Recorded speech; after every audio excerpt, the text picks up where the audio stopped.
Hello friends, എല്ലാവർക്കും good morning. ചെമ്പനീർ പൂവിൻ്റെ ഇന്നത്തെ സൂപ്പർ ഹിറ്റ് വിശേഷത്തിലേക്ക് എല്ലാവർക്കും സ്വാഗതം.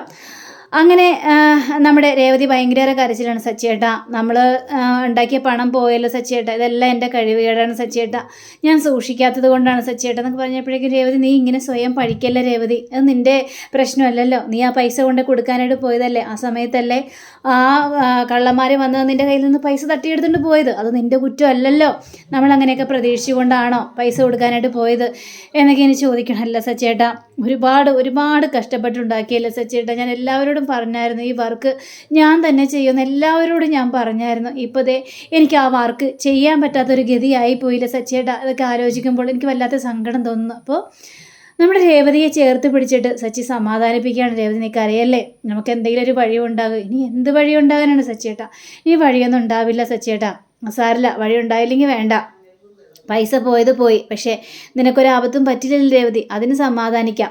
അങ്ങനെയെല്ലാം സംസാരിച്ചുകൊണ്ടിരിക്കുന്ന സമയത്താണ് ആ രണ്ട് ചേച്ചിമാർ വരുന്നത്. അപ്പോൾ രേവതി, കുഴപ്പമൊന്നുമില്ലല്ലോ, എങ്കിൽ പിന്നെ ഞങ്ങൾ പൊയ്ക്കോട്ടെ എന്ന് ചോദിക്കുമ്പോൾ, ആ ചേച്ചി പൊയ്ക്കോ ചേച്ചി, എനിക്കിപ്പോൾ കുഴപ്പമൊന്നുമില്ല എന്നും പറയുകയാണ്. അപ്പോൾ സച്ചിയാണെങ്കിൽ, അതെ ഒരുപാട് നന്ദിയുണ്ട് ചേച്ചി, കറക്റ്റ് സമയത്ത് ഇവളെ ഹോസ്പിറ്റലിലേക്ക് എത്തിച്ചല്ലോ, അതിന് ഒരുപാട് നന്ദിയുണ്ടെന്നും പറയുക.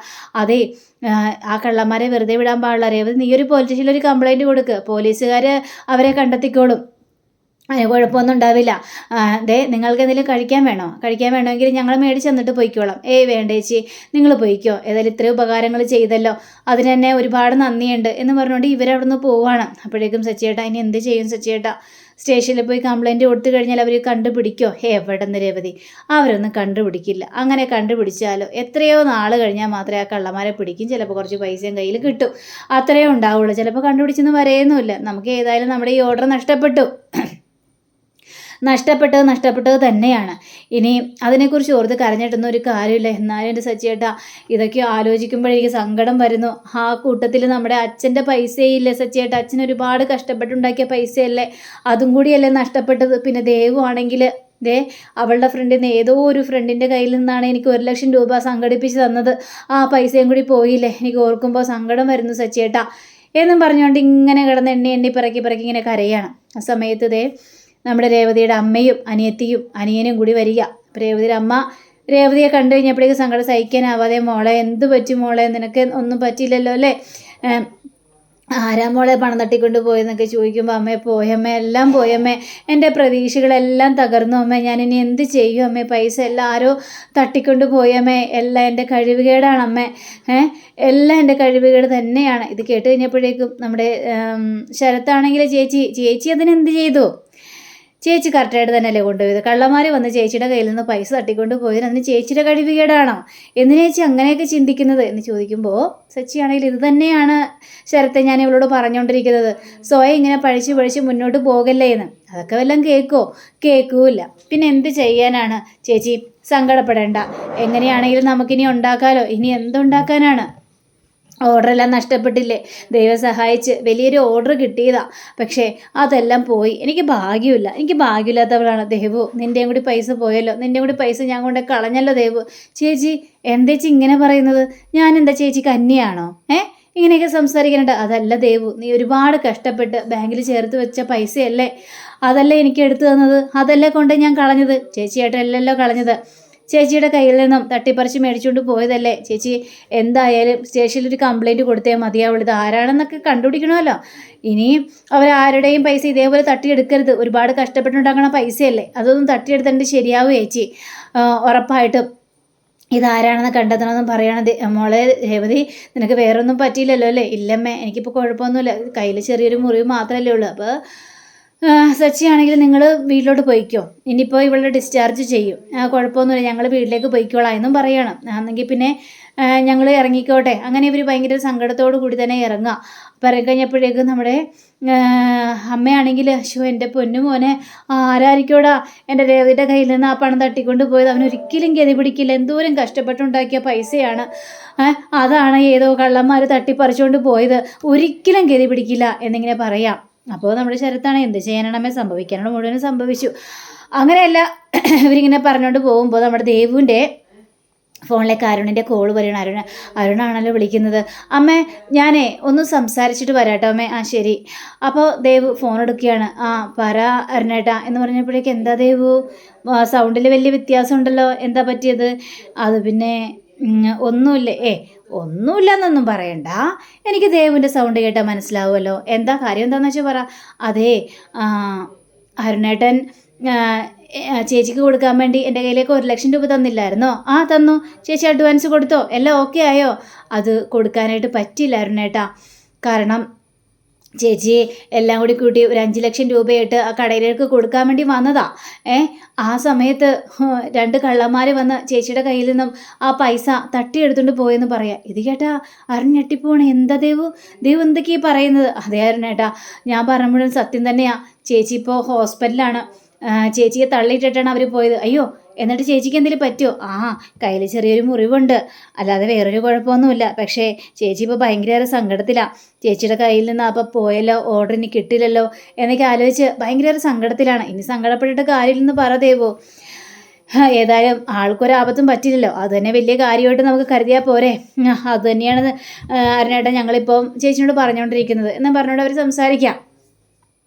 കുറച്ച് കഴിയുമ്പോൾ നമ്മുടെ ഇതിനെ കാണിക്കുകയാണ്, അതായത് രേവതിയെ. അപ്പോൾ രേവതിയാണെങ്കിൽ സച്ചിയേട്ടാ ഏതായാലും അവരെ വിളിച്ച് പറയണ്ടേ, ഞങ്ങൾക്ക് പൈസ സംഘടിപ്പിക്കാനായിട്ട് പറ്റിയില്ല, അതുകൊണ്ട് നിങ്ങൾ ഓർഡർ ചെയ്യേണ്ടതെന്ന് പറയാമല്ലോ. ഇപ്പോൾ നമ്മൾ മറച്ചു വെച്ചിട്ട് കാര്യമൊന്നുമില്ല, അല്ലെങ്കിൽ ആ ചേട്ടനത് നമ്മളെ പ്രതീക്ഷിച്ചിരിക്കുമല്ലോ. അത് നീ പറഞ്ഞ സത്യമുണ്ട് രേവതി, നീ ഏതായാലും വിളിച്ച് പറ. അങ്ങനെ രേവതി ആ പൂക്കടക്കാരനെ ഫോൺ വിളിച്ച് കഴിഞ്ഞപ്പോഴേക്കും അതേ ചേട്ടാ ഞങ്ങൾക്ക് ആ ഓർഡർ വേണ്ട കേട്ടോ, കാരണം ഞങ്ങൾക്ക് ഓർഡർ ചെയ്യണ പൈസ ഞങ്ങൾക്ക് സംഘടിപ്പിക്കാനായിട്ട് പറ്റിയില്ല ഏട്ടാ. ഇത് കഴിഞ്ഞപ്പോഴേക്കും ആര് പറഞ്ഞു രേവതി പൂ ഓർഡർ ചെയ്യാനുള്ള പൈസേ ഒരു ചേച്ചി തന്നല്ലോ. ചേച്ചി തന്നോ? ഏത് ചേച്ചി? ഏത് ചേച്ചിയാണ് എന്താണെന്നൊന്നും അറിയില്ല, ഒരു സ്ത്രീ തന്നത് കറക്റ്റ് പൈസ തന്നു. 5,00,000 രൂപയും ഞങ്ങളുടെ കയ്യിലേക്ക് ഏൽപ്പിച്ചിട്ടാണ് ആ ചേച്ചി അവിടെ നിന്ന് പോയത്. ഇതിപ്പോൾ രേവതി അന്തം വിട്ട് നോക്കി നിൽക്കുകയാണ്. എന്തൊക്കെയായിട്ട് ഈ പറയുന്ന? സത്യമാണോ? ഞാൻ പറഞ്ഞ സത്യം തന്നെയാണെന്നേ. 5,00,000 മാത്രമല്ല, അതിൻ്റെ കൂടെ ഒരു 1,50,000 രൂപയും കൂടി എക്സ്ട്രാ തന്നു എന്ന് പറയുകയാണ്. അപ്പോൾ പിന്നെ രേവതിക്ക് കൂടുതൽ ഇതില്ലല്ലോ, രേവതിക്ക് പൂ ഓർഡർ ചെയ്യാനുള്ള പൈസയാണെന്ന് പറഞ്ഞുകൊണ്ടാണ് തന്നത്. ഇനിയിപ്പോൾ പ്രശ്നമൊന്നുമില്ലല്ലോ, ഞാൻ ഓർഡർ ചെയ്യുകയും ചെയ്തു. ഇനിയിപ്പോൾ പേടിക്കേണ്ട രേവതി, റിലാക്സ് ആയിട്ടിരിക്കുമെന്നും പറയുകയാണ്. ഇത് കേട്ട രേവതി ഞെട്ടിപ്പോണേ. രേവതി അപ്പോൾ ആ സച്ചി ചോദിക്കണം, എന്താ രേവതി എന്താ കാര്യം? സച്ചിയേട്ടാ ഇതെന്തൊരു അത്ഭുതം സച്ചിയേട്ടാ, ദേ പൂക്കടയെ കൊണ്ടുവന്നേ 5,00,000 രൂപ ആരോ കൊടുത്തെന്ന്. ആരോ കൊടുത്തെന്നോ? ആര്? അതൊന്നും അറിയില്ല, ഒരു സ്ത്രീ വന്ന് കൊടുത്തെന്നാണ് ആ ചേട്ടൻ പറഞ്ഞത്. ആരാണ് എന്താണെന്നൊന്നും പറഞ്ഞില്ല എന്നാ പറഞ്ഞത്. പിന്നെ അതുകൂടാതെ 1,50,000 രൂപയും കൂടി എക്സ്ട്രാ കൊടുത്തെന്ന്. ദൈവമേ, അതാരായിരിക്കും സച്ചിയേട്ടാ ആ പൈസ കൊടുത്തത്? എനിക്ക് വിശ്വസിക്കാൻ പോലും പറ്റുന്നില്ല. ആരാണെങ്കിലും അവർക്ക് നന്മയെ വരുവുള്ളൂ സച്ചിയേട്ടാ. അങ്ങനെയാണെങ്കിൽ നമുക്ക് ഈ ഓർഡർ നമുക്ക് തന്നെ കിട്ടും. അപ്പോൾ നമുക്ക് ഓർഡർ കിട്ടിക്കഴിഞ്ഞ് വർക്കെല്ലാം കഴിയുമ്പോഴേക്കുവേ അവരെങ്ങനെയെങ്കിലും കണ്ടുപിടിച്ച് ഈ പൈസ എല്ലാം കൊടുക്കണം സച്ചിയേട്ടാ. ഏതായാലും ഇനി ബാക്കിയുള്ള പൈസയും കൂടി നമുക്ക് കൊടുത്താൽ മതിയല്ലോ സച്ചിയേട്ടാ. ഇത് കേട്ട സച്ചിക്കും വളരെ സന്തോഷം തോന്നിക്കണം. അത് ശരിയാണല്ലോ രേവതി, ഏതായാലും ദൈവം നമ്മളെ തുണച്ചു, ദൈവം നമ്മളെ കൈവിട്ടിട്ടില്ല രേവതി.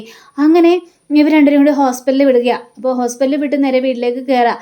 അപ്പോൾ ആ സമയത്ത് രേവതിയും സച്ചിയും വന്നിറങ്ങുകയാണ്. നമ്മുടെ അച്ചമ്മ അവിടെ ഉണ്ടായിരുന്നു, ആ വീട്ടിലുണ്ടാകുകയും ചെയ്തു.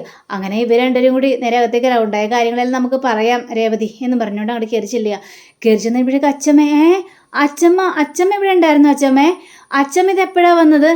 ഞാൻ എപ്പോഴെങ്കിലും ആവട്ടെ വന്നത്, നിനക്കെങ്ങനെയുണ്ട് രേവതി മോളെ എന്ന് ചോദിച്ചപ്പോഴേക്കും അച്ചമ്മ എന്നും പറഞ്ഞുകൊണ്ട് അച്ചമ്മയുടെ മടി കിടന്ന് ഭയങ്കര കരച്ചിലായി. എന്തിനാ മോളെ രേവതി കരയുന്നത് എന്ന് ചോദിക്കണം. അച്ചമ്മ എൻ്റെ പൈസ ആരോ തട്ടിക്കൊണ്ട് പോയായിരുന്നു അച്ചമ്മ എന്ന് പറയാം. ഇത് കേട്ട ചന്ദ്രയ്ക്ക് ഭയങ്കര സന്തോഷം തോന്നുകയാണ്.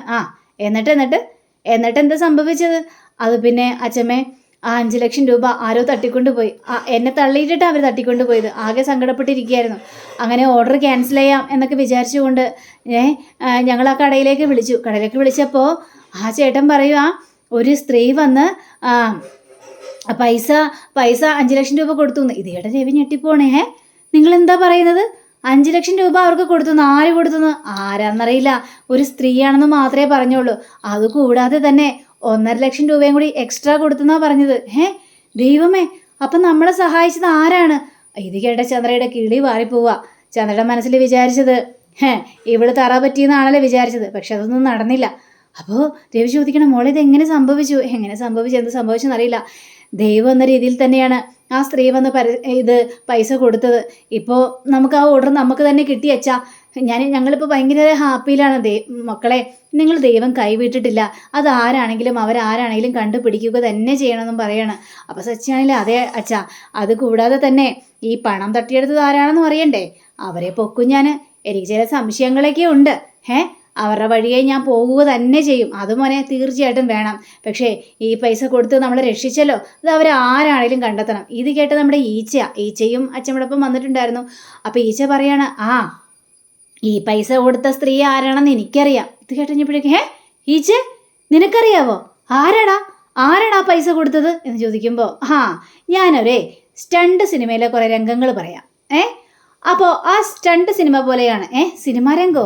നീ എന്തൊക്കെയാ പറയുന്നത് കേക്ക്. ആദ്യം കാണിക്കുന്നത് നമ്മുടെ അച്ചമ്മയുടെ വീടാണ്. ഇത് കേട്ട എല്ലാവരും ഞെട്ടിപ്പോവുക. അപ്പോൾ അങ്ങനെയും കാണിച്ചുകൊണ്ടാണ് നമ്മുടെ ഇന്നത്തെ റിവ്യൂ അവസാനിച്ചിരിക്കുന്നത്. അടുത്ത റിവ്യൂവിനെ കാത്തിരിക്കുക, സബ്സ്ക്രൈബ് ചെയ്യുക. എല്ലാവർക്കും നല്ലൊരു ദിനം ആശംസിച്ചുകൊണ്ട് തന്നെ നമസ്കാരം. Thank you. See you. By.